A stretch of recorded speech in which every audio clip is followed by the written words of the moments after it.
कांग्रेस सांसद और विपक्ष के नेता राहुल गांधी ने कांग्रेस मुख्यालय में वोटर वेरिफिकेशन मामले पर प्रेस कॉन्फ्रेंस की, जिसमें उन्होंने सत्ताधारी पार्टी बीजेपी के वोट चोरी को उजागर किया है। इस प्रेस कॉन्फ्रेंस में राहुल गांधी ने हरियाणा, उत्तर प्रदेश और बिहार में वोट चोरी के सारे सिस्टम को उजागर किया। इस कॉन्फ्रेंस में राहुल गांधी ने हरियाणा के सीएम नायब सैनी का भी बयान दिखाया, जो वाकई हैरान कर देने वाला था। ये कॉन्फ्रेंस ऐसे समय में किया गया है जब बिहार में कल पहले फेज की वोटिंग होनी है। ऐसे में बीजेपी के लिए ये परेशानी का सबब बन सकता है। चलिए इस रिपोर्ट के माध्यम से जानते हैं कि राहुल गांधी ने इस पीसी में क्या क्या बोला। राहुल गांधी ने स्क्रीन पर प्रेजेंटेशन देते हुए आरोप लगाया कि हरियाणा विधानसभा चुनाव 2024 में 25 लाख वोटों की चोरी हुई। राहुल गांधी ने सबसे पहले हरियाणा सीएम नायब सिंह सैनी का वीडियो दिखाया। उन्होंने कहा कि इलेक्शन के 2 दिन बाद सीएम ने एक बाइट दी, जिसमें उन्होंने व्यवस्था का जिक्र किया। अब ये व्यवस्था क्या है? इसके बाद जो रिजल्ट आया, हरियाणा में कांग्रेस चुनाव हार गई। राहुल गांधी ने आरोप लगाया कि जो हरियाणा में हुआ वही बिहार में होगा। बिहार में भी वोटर लिस्ट में धांधली हुई है। उन्होंने दावा किया कि मतदाता सूची हमें लास्ट मोमेंट पर दी गई। बिहार के 5 वोटर्स को भी मंच पर बुलाया और दावा किया कि इनके नाम वोटर लिस्ट से काट दिए गए हैं। उन्होंने कहा कि पूरे के पूरे परिवार के नाम वोटर लिस्ट से काट दिए गए हैं। बिहार में भी लाखों लोगों के नाम कटे हैं। पहली बार हुआ कि पोस्टल बैलेट्स और स्टेट का जो नतीजा था वो अलग थे। कांग्रेस पोस्टल बैलेट्स को स्वीप करती है, ओपिनियन पोल्स में आगे, एग्जिट पोल्स में आगे, और फिर नतीजा बिल्कुल दूसरा आता। और मैं आपको बताना चाहता हूं कि हमें सवाल का यह जवाब मिला कि एक ऑपरेशन सरकार चोरी लागू किया गया, एक प्लान जिससे कांग्रेस की जो विक्ट्री थी, लैंडस्लाइड जो विक्ट्री होनी थी, वो लॉस में, हार में बदली जाए। थोड़ा सा मैं आपको डिटेल्स देना चाहता हूं। इनकी आवाज सुनिए। ये मैंने शुरू से चीफ मिनिस्टर है। मैंने शुरू से ये कहा है कि भारतीय जनता पार्टी एक तरफा सरकार बना रही है। हमारे पास सारी व्यवस्थाएं हैं, आप चिंता मत करिए। अब ये देखिए, मुस्कुरा रहे हैं। सारे एग्जिट पोल्स कह रहे हैं कि भाई आप चुनाव जीत रहे हो। सारे ओपिनियन पोल्स कह रहे हैं कि चुनाव जीत रहे हो। ये मुस्कुरा के कह रहे हैं भैया हमारे पास व्यवस्था है। कौन सी व्यवस्था, क्या व्यवस्था? ये इस प्रेजेंटेशन का लक्ष्य है। आपको यह समझाना कि इनके चेहरे पे जो मुस्कान है ये क्यों है। अपनी प्रेस कॉन्फ्रेंस में राहुल गांधी ने ब्राजीलियन लड़की की भी तस्वीर दिखाई और यह भी बताया कि वो महिला हरियाणा की वोटर लिस्ट में भी है। इसने कभी स्वीटी, कभी सीमा तो कभी सरस्वती के नाम पर वोट डाले हैं। राहुल गांधी ने बताया कि कुछ वोटर्स की उम्र उनकी फोटो से अलग है। 2 पोलिंग बूथ के वोटर लिस्ट में एक महिला की फोटो 223 बार नजर आती है। ऐसे में चुनाव आयोग को इस बात का जवाब देना होगा कि एक महिला इतनी बार क्यों सामने आई। राहुल गांधी ने इससे पहले भी 7 अगस्त और 18 सितंबर को प्रेस कॉन्फ्रेंस की थी। 18 सितंबर को 31 मिनट के प्रेजेंटेशन में कर्नाटक और महाराष्ट्र में वोट चोरी के आरोप लगाए और सबूत दिखाने का दावा किया था। और आज हरियाणा, बिहार, उत्तर प्रदेश में भी वोट चोरी से जुड़े कई खुलासे किए। राहुल गांधी ने यह आरोप लगाया कि जो हरियाणा में हुआ है अब वही बिहार में भी होगा। बिहार में भी वोटर लिस्ट में धांधली हुई है। अब मैं आपसे पूछना चाहता हूं और हरियाणा के युवाओं से पूछना चाहता हूं, हरियाणा की जनता से पूछना चाहता हूं कि ये कौन है, इसकी एज क्या है, ये कहां की है, इसका नाम क्या है। ये आपको बता सकता हूं। कभी इसका नाम सीमा, कभी स्वीटी, कभी सरस्वती। 22 बार हरियाणा के युवा, अच्छी तरह सुनिए, 22 बार 10 बूथ में इसको वोट देने का मौका मिलता है। 22 बार 10 बूथ में राय असेंबली में वोटर लिस्ट पे है। कहां की है? ब्राजील की है। हरियाणा की नहीं है, हिंदुस्तान की नहीं है, ब्राजील की है, मॉडल है। हरियाणा की वोटर लिस्ट पे है। चेक करना है तो वो उस पर आप उसको स्कैन कर दीजिए, देख लीजिए। इससे क्या पता लगता है? इससे पता लगता है कि यह सेंट्रलाइज्ड ऑपरेशन है। क्यों? क्योंकि ये 10 बूथ में इसकी फोटो आती है। इसका मतलब ये बीएलओ का काम नहीं है, ये सेंटर से डेटाबेस में ये डाला गया है। ब्राजील की महिला 22 बार 10 बूथों में हरियाणा में वोट कर रही है। 5 तरीके की वोट चोरी है हरियाणा में। Duplicate voters 5 lakh, invalid addresses 90,000, तकरीबन 90,000, बल्क वोटर्स 19 लाख।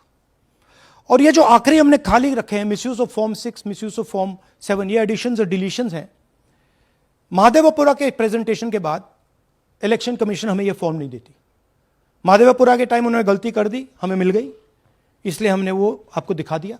मगर महादेवपुरा के बाद, आलन के बाद ये हमें फॉर्म 7 और फॉर्म 6 नहीं देती। तो हम इसके बारे में आपको बता नहीं सकते, क्योंकि हम सिर्फ 100% प्रूफ के साथ आपको डेटा देते हैं।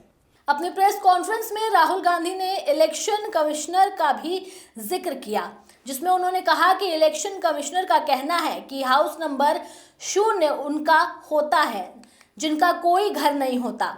मैंने उसकी जांच की। पुल के नीचे सड़क या लैंप पोस्ट के किनारे ऐसे लोगों का हाउस नंबर 0 होता है। उन्होंने बताया कि मिस्टर नरेंद्र एक घर में रहते हैं, लेकिन उनका घर नंबर 0 दिखाता है ताकि उनको कोई ढूंढ ना सके। लेकिन हमने ढूंढ निकाला, उनका घर 0 इसलिए दिखाया ताकि वो वोट करके चले जाए, कोई ध्यान नहीं दे पाए कि कौन था, और ऐसे हजारों लोगों ने किया। राहुल गांधी ने बताया कि ये कोई गलती नहीं है, ये सब कुछ जानबूझकर किया जाता है। एक घर में 66 लोग रहते हैं, इसके भी उदाहरण हैं, क्योंकि घर का एक मेंबर बीजेपी नेता से जुड़ा है। एक घर में 100 से ज्यादा लोग थे, हमने जाकर चेक किया तो उसमें कोई नहीं दिखा। ऐसा क्यों? नियम है कि एक घर में अगर 10 से ज्यादा लोग हैं तो उसका वेरिफिकेशन किया जाएगा। क्या इनका वेरिफिकेशन हुआ था? ये देखिए ज्ञानेश जी का ज्ञान सुनिए जरा। ये कह रहे हैं कि हाउस नंबर 0 का मतलब होमलेस, जिसके पास घर नहीं है। इलेक्शन कमिश्नर खुलकर देश को झूठ बोल रहे हैं। हम यहां पे सच बोल रहे हैं, और जो भी ये बोलेंगे हम इसको क्रॉस चेक करेंगे, डबल चेक करेंगे और आपके सामने रखेंगे। इनको सुनिए। जिन लोगों के पास घर नहीं होता, सरदार जी का एक्सप्रेशन देखिए, भाग्यवान है। कई लोगों के पास घर नहीं होता, लेकिन उसका नाम भी मतदाता सूची में होता है। और उसका पता क्या दिया जाता है? उसका पता वो जगह दी जाती है जहां वो व्यक्ति रात को सोने आता है, कई बार सड़क के किनारे, कई बार पुल के नीचे, या कई बार लैंप पोस्ट के किनारे। तो ये देखिए जिन हाउस नंबर 0, और ये एक उदाहरण है, हमारे पास बहुत सारे उदाहरण हैं।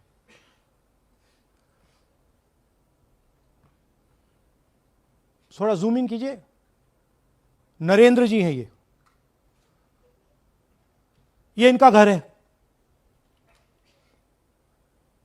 अब प्रॉब्लम क्या है, जब हाउस नंबर 0 होता है और अगर हम वोटर को चेक करना चाहते हैं तो तकरीबन इम्पॉसिबल है।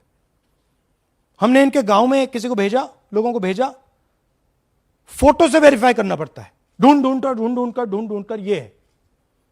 उसके बाद फिजिकली हमने पता लगाया कि ये उसका घर है। ऐसे बहुत सारे उदाहरण हैं। मेरा घर छीन लिया, अब नरेंद्र का भी छीन रहे हैं, राइट? तो but this is a method, system है। वोटर आइडेंटिफाई ना हो, लोगों को पता ना लगे कि कौन वोट कर रहा है, कहां जा रहा है, कहां रहता है, अगर है या नहीं है, ये देखिए 19 लाख बल्क वोटर्स। मैंने टीम से कहा कि भैया फिजिकल रिकॉर्ड्स लाओ कि मैं दिखाऊंगा 19 लाख कितने होते हैं। वो कहते हैं नहीं कर सकते, इतना बड़ा है कि मतलब नहीं कर सकते। बीजेपी लीडर उमेश, इनका एड्रेस हाउस नंबर 150। इनके घर में 66 लोग रहते हैं। चेक किया, झूठ। हाउस नंबर 265 होडल में 501 लोग इसमें रहते हैं। चेक किया, झूठ। 500 लोग कैसे रह सकते हैं घर में? कौन सा घर है जहां 500 लोग रहते हैं? हाउस नंबर 1904 108 वोट, वो देख लीजिए, छोटा सा घर है, इसमें 108 वोट नहीं रहते। रूल है इसी का कि अगर 10 वोटर से ज्यादा एक घर में रहते हैं, फिजिकली जाके उसको चेक करना है। कोई चेकिंग नहीं हुई है, कोई ग्राउंड वेरिफिकेशन नहीं हुआ है। जानबूझ के ईसी इन एड्रेसेस को वेरीफाई नहीं करता है। राहुल गांधी की इस प्रेस कॉन्फ्रेंस ने चुनावी प्रक्रिया में गड़बड़ की संभावना पर गंभीर सवाल उठाए हैं। भाजपा वर्चस्व वाले राज्यों में वोटर लिस्ट में फर्जीवाड़े और नाम हटाने का आरोप लगाया है। भाजपा को इन आरोपों का जवाब देना होगा, न सिर्फ राजनीतिक रूप से बल्कि प्रणालीगत रूप से। लोकतंत्र की रक्षा के लिए आवश्यक है कि चुनाव आयोग, राजनीतिक पार्टियां और प्रशासन मिलकर पारदर्शिता सुनिश्चित करे। अब देखना यह होगा कि राहुल गांधी द्वारा किए गए इस बड़े खुलासे का बिहार के चुनावों का पर कितना असर पड़ता है। क्या बीजेपी अपने बचाव में कोई कदम उठाएगी या फिर वोट चोरी का ये खेल अब सत्ताधारी पार्टी को भारी पड़ेगा? बहरहाल इस खबर में इतना ही। ये खबर आप लोगों को कैसी लगी, आप हमें कमेंट सेक्शन में जरूर बताएं। इसके साथ ही हमारे चैनल न्यूज़ टाइम को सब्सक्राइब करें, लाइक करें, शेयर करना ना भूलें। नमस्कार।